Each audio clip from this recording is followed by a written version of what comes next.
आज मैं डिस्कस कर रहा हूँ आप लोगों से आज फिजिक्स भी मैं पढ़ा रहा हूँ। ओके, फिजिक्स ये पहले मैं लिख देता हूँ। फिजिक्स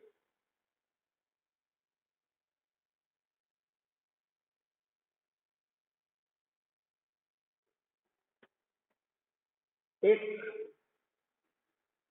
टॉपिक है, वो डेरिवेशन आ भी सकता है, relation between kinetic energy and momentum. Okay, relation between kinetic energy and momentum. तो kinetic energy, formula of kinetic energy. What is the formula of kinetic energy? Pragya?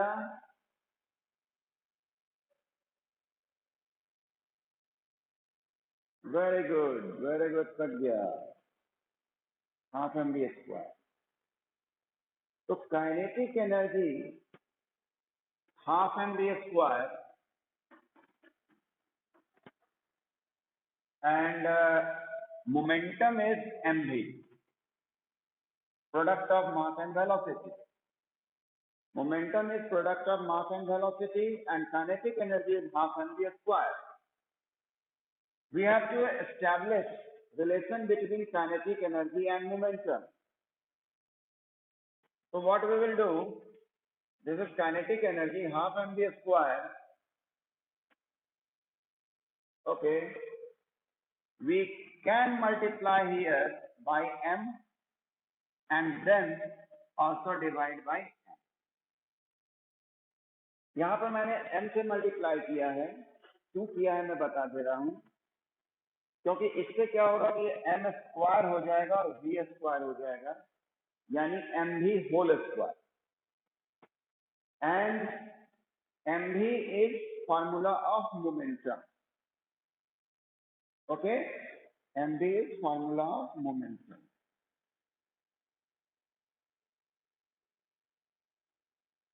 Good morning. तो यहां मैं क्या कर रहा हूं, ये दोनों को गुना किया तो ये m square v square by m हुआ, और इसको अगले स्टेप में मैं लिख सकता हूं mv whole square by m। और जैसा मुझे मालूम है कि mv is what, momentum. Good morning. Therefore p square by 2m, यानी आप आज जान लीजिए काइनेटिक एनर्जी को यदि मैं मोमेंटम से रिलेट करूं तो what will be the formula, kinetic energy is equal to p square by 2m। Okay okay dear children, what is the relation between kinetic energy and momentum? Kinetic energy is equal to p square by 2m। आप इसका screenshot ले लें, kinetic energy p square by 2m, क्योंकि इसी से related मैं सवाल दे रहा हूं। कल एक बच्चा पूछा था मुझसे कि आप सवाल किस बुक से दे रहे हैं सर, तो मैंने उसको बता दिया उस बुक का नाम, लेकिन इतना याद रखिएगा कि अगर हम लोग हर दिन कोई कोई बुक रखे रहे तो हर तरह का बुक आपको अवेल नहीं करने का जरूरत है, क्योंकि टीचर के पास इसलिए वैरायटी ऑफ बुक्स रहनी चाहिए ताकि जिससे सवाल बेहतर हो वो आपको दिया जाए। जैसे आज जो मैं आपको सवाल देने जा रहा हूं, दैट इज क्वेश्चन है कि light and heavy object have the same momentum. गौर करो, a light and heavy object have the same momentum. Okay, find out the ratio of their kinetic energy. Find out the ratio of their kinetic energy, या आपको जवाब देना है कि which one has larger kinetic energy. Okay? Okay.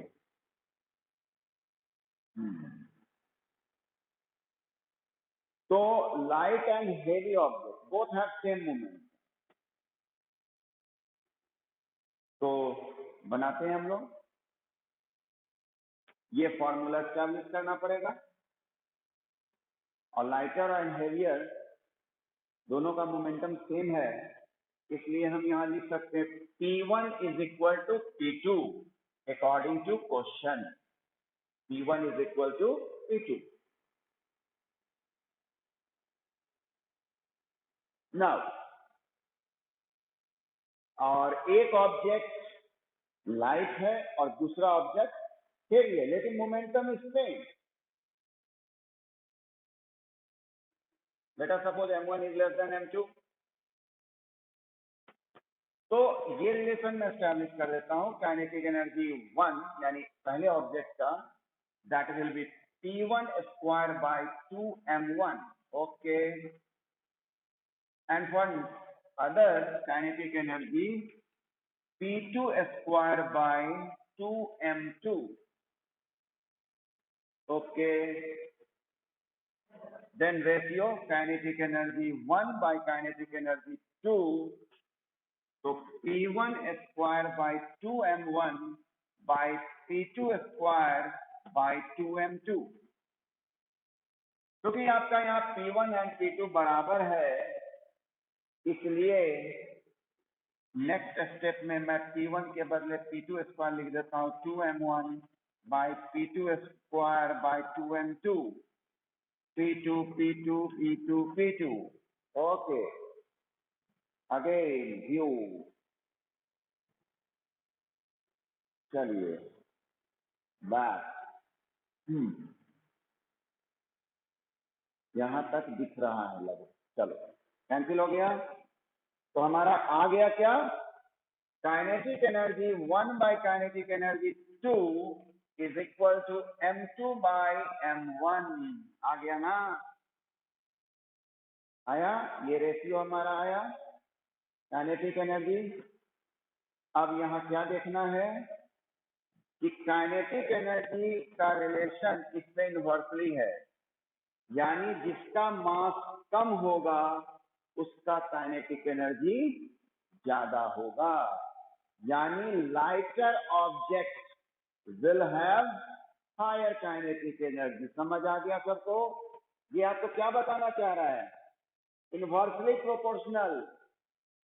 ये बात समझ में आ रही है ना? Hello, yes, this is inversely relation, उल्टा संबंध है, ये बढ़ेगा तो ये घटेगा, ये घटेगा तो ये बढ़ेगा।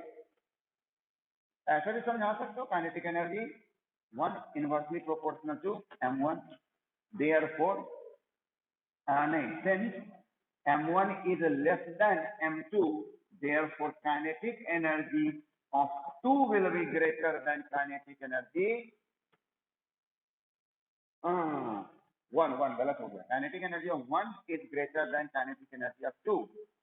m1 का वजन कम है, उसका काइनेटिक एनर्जी क्या होगा, ज्यादा होगा। ऋषभ कुमार क्या लिख रहे हैं, please notes, give me notes, okay. Notes इसीलिए नहीं दे रहे थे, दशहरा वगैरह तुम लोग मना रहा था, दुर्गा पूजा घुमा, इसलिए। अच्छा, लगे हाथ, मैं पावर पढ़ा देता हूं, सबको समझ आ गया ये टॉपिक? हेलो प्रत्युष, हाँ, ओके। अच्छा, मेरा आवाज ठीक जा रहा है ना, धीमे नहीं ना जा रहा है आवाज? हाँ, क्योंकि तुम लोग का जो आवाज आ रहा है ना मेरे कानों में, वो बहुत ही धीमा आ रहा है। ओके, तो एक वर्क हो गया, एनर्जी हो गया, पावर हो गया, ये मैं आपको बता देना चाह रहा हूं। ये तीनों टॉपिक आपको बहुत याद करने का जरूरत नहीं है, सब इंटर रिलेटेड है। फिजिक्स में सबसे बड़ी खासियत, लर्निंग मेथड भूल जाओ। जैसे वर्क तो समझ ही गए कि product of force and displacement, and what is energy, ability to do work, and then we come to power. Power क्या है कि आप में एबिलिटी है, ठीक है, ओके, एबिलिटी है, ठीक है, लेकिन आप कितने समय में कितना वर्क करते हैं, that is your power. And अगर हम पूछे what is your energy, what is your, बड़ा अच्छा है, मतलब जनरल हम लोग, हाँ very good Sameer, general ideology हम ले आ सकते हैं कि अगर कोई पूछेगा व्हाट इज योर एनर्जी, तो व्हाट यू विल वर्क, जो आप काम करेंगे दैट इज योर एनर्जी। हाँ, एंड व्हाट इज पावर, तो कितने समय में मैं कर लूंगा काम। It means power is rate of doing work. Rate means we measure it, हाँ we measure it with respect of time, और जिस चीज में भी रेट लिखा रहे ये याद रखिएगा, आप उसमें टाइम से डिवाइड कर देते हैं। जैसे यहाँ पर डेफिनेशन बोला गया पावर का रेट ऑफ डूइंग वर्क या एनर्जी कंजम्पशन हो सकता है, बुक में ये भी लिखा होगा, rate of consumption of energy, both are correct because work is equal to energy. तो rate means divide by time, किसको, जो हमारे पास फिजिकल क्वांटिटी दूसरा बताया गया है, and that physical quantity is work. हो गया हमारा, फिजिक्स में तो यही खासियत है भाई, डेफिनेशन समझ गए तो उससे फॉर्मूला क्रिएट हो गया, फॉर्मूला समझ गए तो उससे यूनिट क्रिएट हो गया। तो पावर का फॉर्मूला हमारे पास आ गया, work done by time, and in another way we can say that energy by time. Okay, अच्छा, अब अगर तुमसे कोई कहे कि व्हाट इज इट्स यूनिट की अगर बात करें हम, तो अभी हम जिसको जान रहे हैं वो लिखते हैं। तो एनर्जी का यूनिट क्या होता है, what is the unit of energy, joule, okay, joule, हाँ, एंड टाइम का यूनिट सेकेंड हुआ, यानी पावर का यूनिट हो गया जूल पर सेकेंड। और अगर मैं एसआई यूनिट की बात करूं तो that is, SI unit of power is what, okay, what. तो ये मुझे बताता है पावर कि कोई भी आप इलेक्ट्रिकल इक्विपमेंट खरीदते हैं तो कितना एनर्जी कंज्यूम करता है। फॉर एग्जाम्पल मैं बताता हूं आपको, आप एलईडी बल्ब लेते हैं 9 वॉट का, इट मीन्स कि वो 1 सेकेंड में 9 जूल कंज्यूम कर रहा है। लेकिन वही हम लोग पहले जो बल्ब लेते थे, ऑर्डिनरी बल्ब जिसको हम लोग इनकैंडेसेंट बल्ब कहते हैं या आर्गन बल्ब कहते हैं, पीला वाला बल्ब, सामान्य भाषा में पीला वाला बल्ब, तो उसमें लिखा रहता था 100 वॉट। इट मीन्स क्या हुआ कि वो 1 सेकेंड में 100 जूल कंज्यूम कर रहा है, ओके। अगर किसी बल्ब में लिखा हुआ है 100 वॉट, इट मीन्स कि वो 100 जूल कंज्यूम कर रहा है 1 सेकेंड में। और जो आप अभी 9 वॉट का बल्ब लगाए हुए हैं वो 9 जूल पर सेकेंड खर्च है। तो कभी कभी आदमी को जानकारी का अभाव होता है, तो कोई इलेक्ट्रिकल इक्विपमेंट अगर खरीदने जाता है, उटपटांग ऐसा भाषा बोल देता है। जैसे मैं बहुत बार गया हूँ, अगर इलेक्ट्रिकल शॉप में गया तो वहां कोई आदमी आता है, बोलता है ए भाई जरा 0 वाट का बल्ब दे देना। नाइट बल्ब जो होता है छोटा सा, उसके लिए बोलता है जरा भाई 0 वाट का बल्ब दे देना। इट मीन्स कि उसको पता ही नहीं है कि 0 वाट मीन्स 0 जूल पर सेकेंड। और कोई दुनिया का चीज ऐसा नहीं बना जो, हाँ समीर समझा, बाकी लोग कुछ नहीं रेस्पॉन्स देते हैं। तो तो ये दिक्कत है।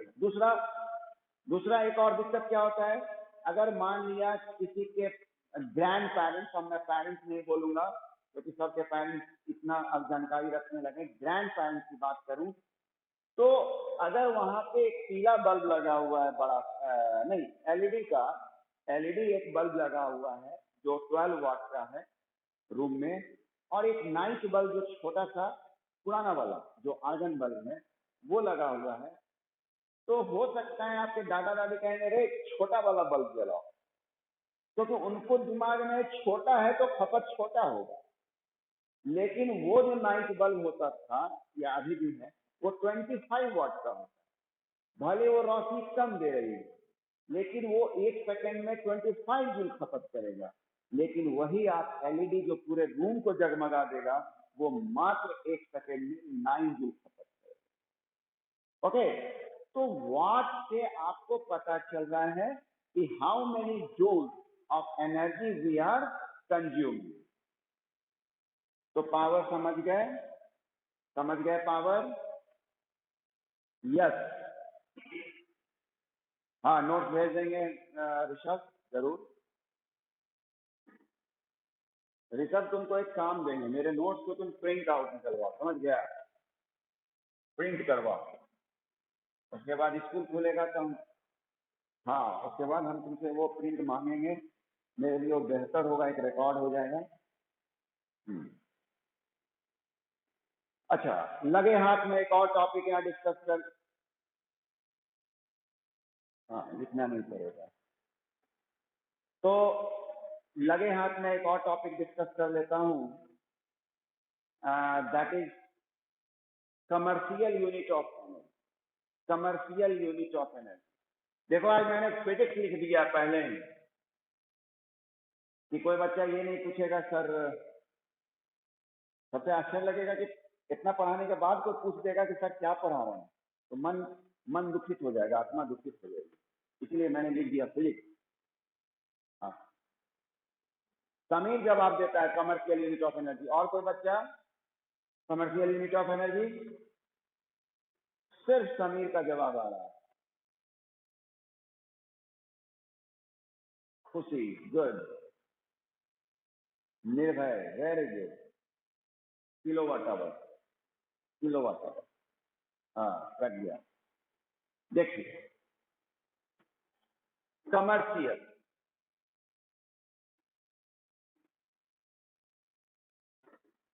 कमर्शियल यूनिट ऑफ एनर्जी,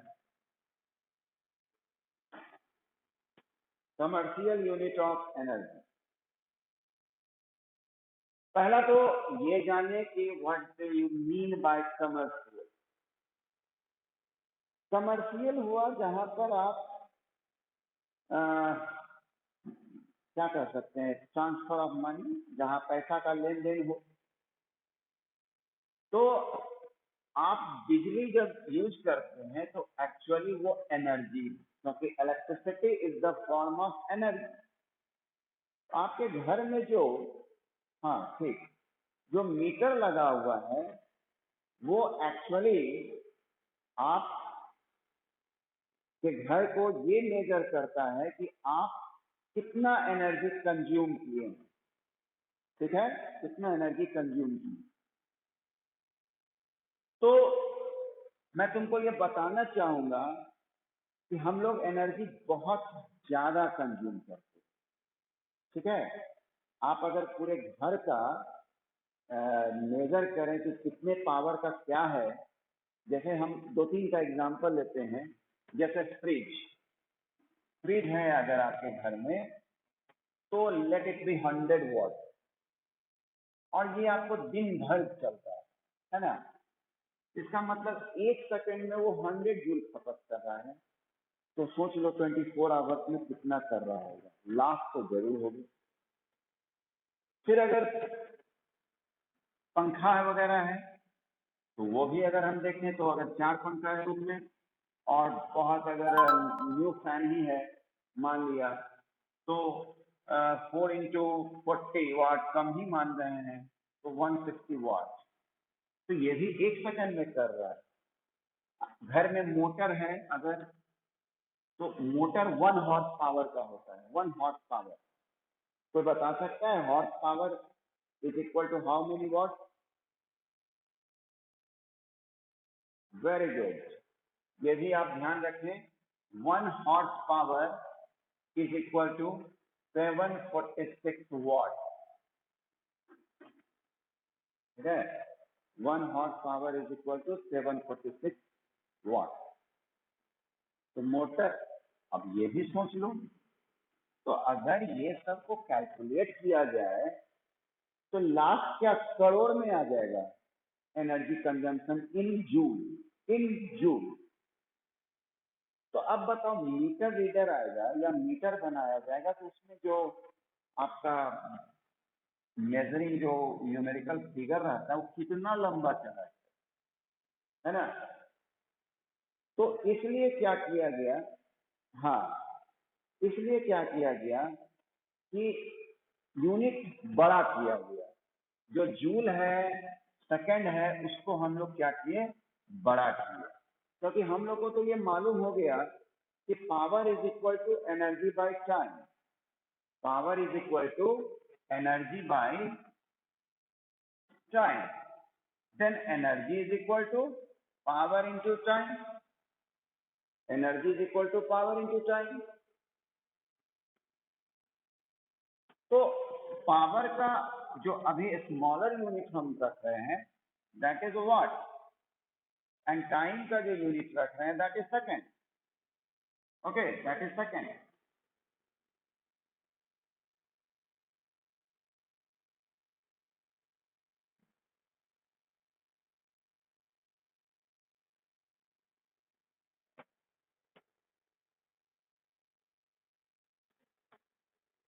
अब इसको हम लोग क्या करते हैं, बड़ा कर देते हैं। वाट को बड़ा करने का हम क्या करते हैं, किलो वाट बना देते हैं, किलो वाट। और टाइम जो सेकंड है इसको बना देते हैं आवर। हो गया, ये क्या चीज का आ रहा है, एनर्जी। यही हो गया आपका unit, commercial unit of energy क्या हो गया, किलो वाट आवर, जिसको हम लोग शॉर्ट में लिखते हैं KWH। और एक्चुअली इसी किलो वाट आवर को, जो आपके घर में मीटर लगा हुआ है, इसको हम लोग यूनिट वे में बोलते हैं, यूनिट, कि मेरे घर खपत हुआ 250 यूनिट, 300 यूनिट। एक्चुअली जो आप बोलते हैं ना यूनिट, वो 1 यूनिट मीन्स होता है, आप 1 किलोवाट आवर बोल रहे हैं। सिर्फ यहाँ नहीं दिख रहा है ना, थोड़ा और बैक होना होगा, यहीं तक रेंज, यहीं तक रेंज।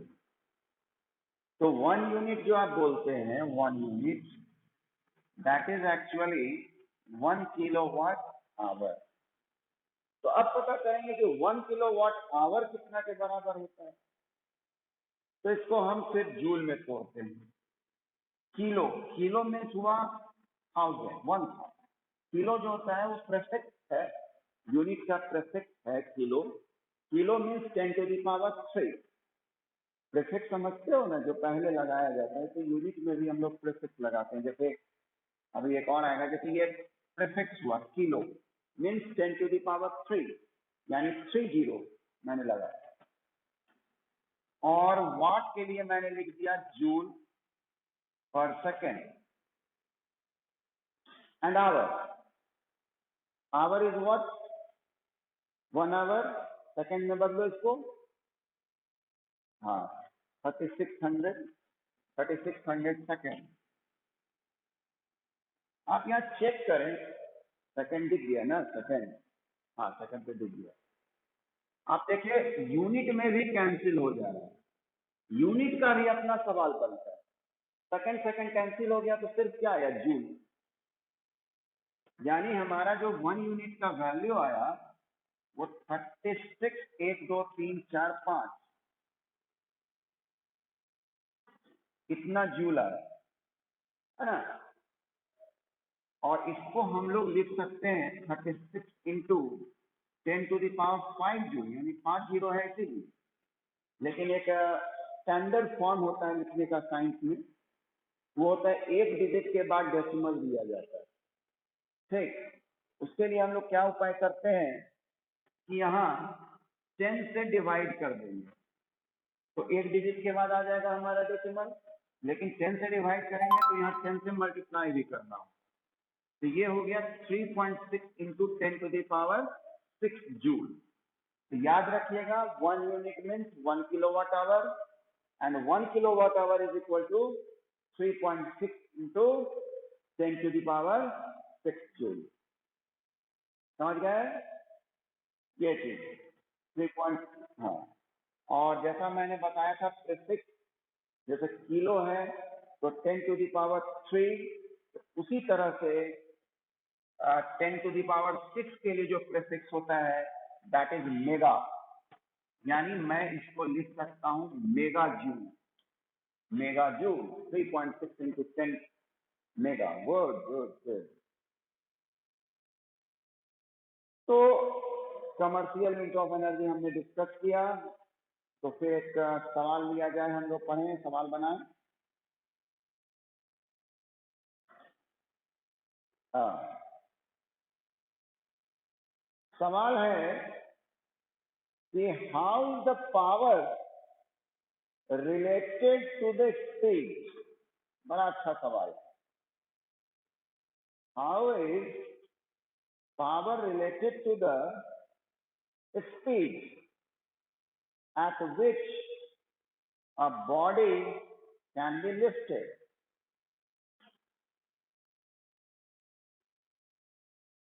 बना सकते हो। पहले तो इस पर हम लोग चर्चा करें कि how is power related with speed, ये बात पे हम लोग चर्चा करें पहले, है ना।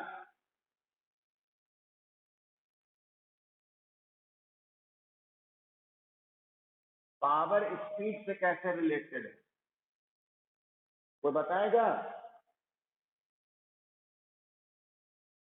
Very good, very good. हाँ, तो कैसे आया? अच्छा, ये भी मिटा देते हैं। कैसे आया ये? फोर्थ इंटू वेलोसिटी कैसे आया?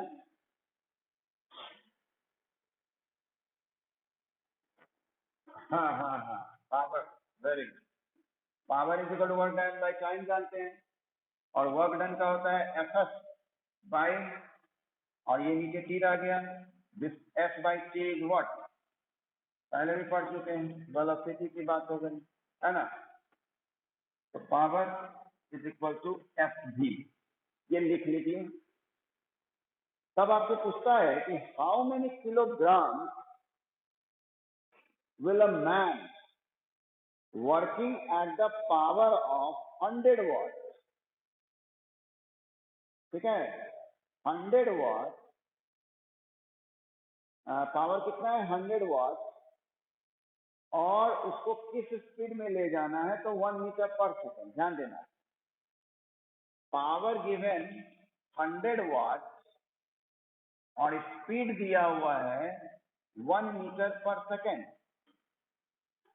सवाल ये है, मैं हिंदी में इसको बता देता हूं कि कितना kilogram, how many kilograms will a man working at the power of 100 वाट, यानी अगर 100 वाट उस मैन को पावर है और वो किसी चीज को 1 मीटर पर सेकेंड की स्पीड से उठा रहा है, तो कितने मास के चीज को वो ऐसे में उठा सकता है, ये सवाल। पावर उसका हम जान चुके कि 100 वाट का पावरफुल मैन है और वो किसी चीज को 1 मीटर पर सेकेंड की स्पीड से उठा रहा है, तो मैक्सिमम वो कितने मास को ऊपर उठा सकता है, दैट इज द क्वेश्चन। बनाइए। प्रत्युष, समित, प्रज्ञा, शोभी, खुशी, सुप्रिया, ऋषभ, ओम प्रकाश, निर्भय, सब लोग बनाइए।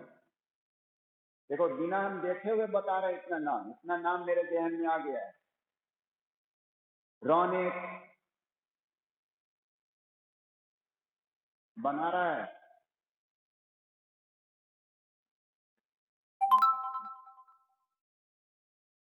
समीर का जवाब आया 100 newton and I have asked maximum mass not weight, है ना समीर? तो आप जी 10 ले लें, आप जी 10 ले लें, जी का जरूरत है तो आप 10 ले लें। यस, वेरी गुड प्रज्ञा, फास्टेस्ट सिंगल राउंड में प्रज्ञा जीती है।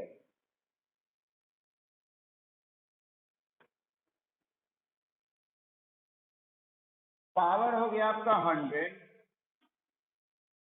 और फोर्स जो यहां हुआ, क्योंकि आप लिफ्ट कर रहे हैं कोई चीज को, यानी you are applying force against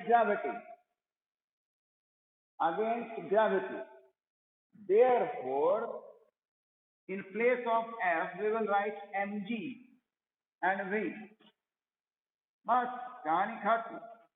100 m 10 1 गया गया आ गया, गया गया आ गया, 10 kg, है ना जी? समझ गए सब लोग?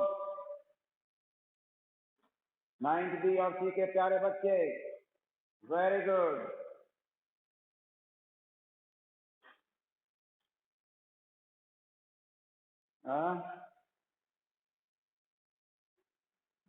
क्या बोल रही है जी? लड़खड़ाता हुआ आवाज किसी का आ रहा है। अच्छा, एक चीज कल जो हम डिस्कस कर रहे थे कंपोनेंट, वो समझ आया था कल जो आज वीडियो कल का भी चला जाएगा। कल जो कंपोनेंट का बात कर रहे थे F cos theta F sine theta, वो समझ आया था?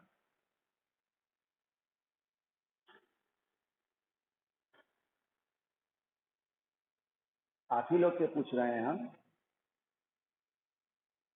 वेक्टर नहीं, जो मैंने कल एक इंक्लाइंड प्लेन पे कुछ बच्चों की शिकायत थी कि एक बार रिपीट कर दीजिए सर। हाँ, क्योंकि कल मुझे बहुत बच्चों से पता चला कि 10 to 15 मिनट मेरी आवाज ही नहीं जा रही है ना, और चैटिंग भी मेरा ऑन नहीं था, और एक बच्ची का कहना था कि चैटिंग सर ऑन कर दीजिए क्योंकि उससे हम लोग आंसर देने में सुविधा होता है,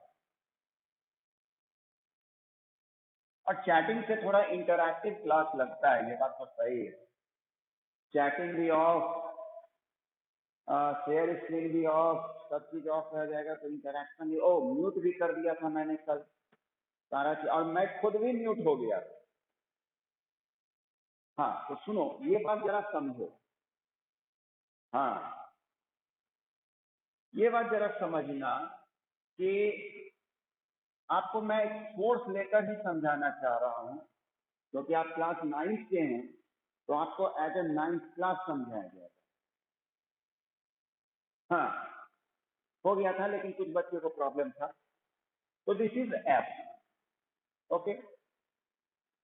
आपको ये समझना है कि इस एफ से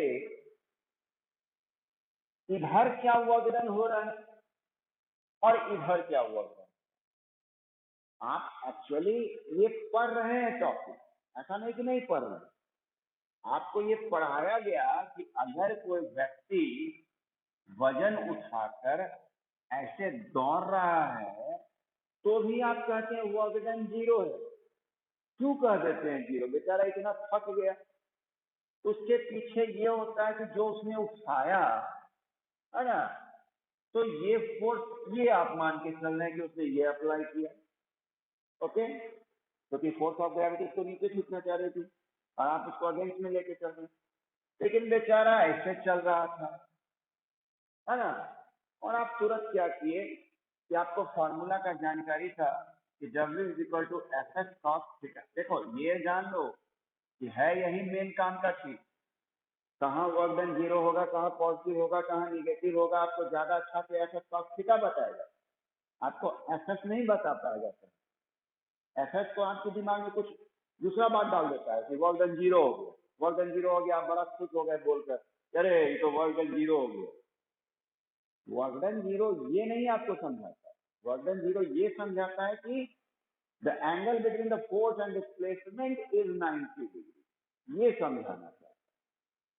ओके, और आप लोग वहां पर एक पुराना से चलाया कि देखो भाई कुली से अगर कोई सामान सब ले आओ उसको पैसा मत देना, क्योंकि कहना कि फिजिक्स के हिसाब से आपने वर्क डन जीरो किया। अब कहीं वो फिजिक्स वाला एक कुली रहा, वो भी तुमको अच्छा से समझा देगा, है ना। तो ये आपका यहाँ पर 90 डिग्री हो जाएगा, therefore work done is zero, है ना। तो यहाँ आपने एंगल का तो वर्क किया, तो वो मैं यहाँ समझा रहा हूँ, दैट इज ये थीटा। ठीक है, तो आपको मैंने ये बता दिया था कि इधर जो अब बोल रहे हैं कंपोनेंट जो होगा that is F cos theta, ये मैं पहले बता चुका था कि कैसे आए। और इधर जो कंपोनेंट होगा that is F sine theta. थोड़ा सा सब्जेक्ट को इंटरेस्टिंग बनाने के लिए ये चीज बता रहे हैं, क्योंकि स्टालिन मल्होत्रा में इन सब का सवाल दिया हुआ है, तो आप उसको बनाइए। कान है राइट, हाँ,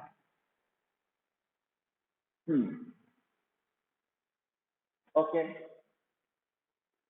तो जब मैंने कल आपको सवाल दिया ये इंक्लाइन प्लेन का, आप गौर कीजिए, अगर आपके कुछ पास बुक है वो numerical in physics bye Stalin Malhotra, तो प्रोसेस थोड़ा अलग ढंग से ले गया बनाने के लिए।